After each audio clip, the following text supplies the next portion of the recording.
Hello guys, today I will be showing you how to fix 100% disk usage in Task Manager on PC. If you find this video helpful, please do like and subscribe.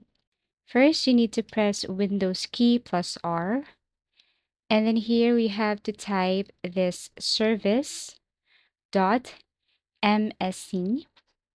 After that, you need to tap on OK, and then here what you're going to do is you have to scroll down and you need to look for system main.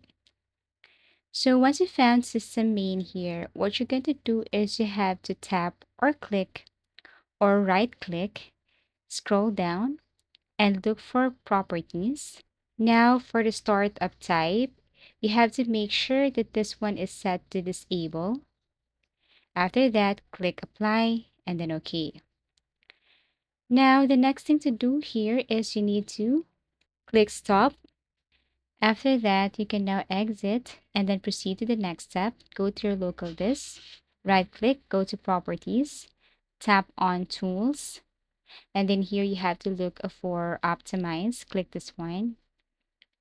Now go to change settings, and then here disable this run on a schedule. Tap OK, and then after that, tap close. Go back to your start menu, look for Task Manager, click this one, and then locate Startup.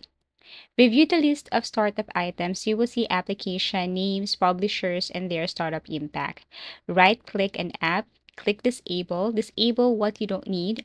This prevents from launching at boot. It doesn't uninstall the application. So these are a few methods and how to fix 100% disk usage in Task Manager on PC. Thank you for watching and see you again in our next video tutorials.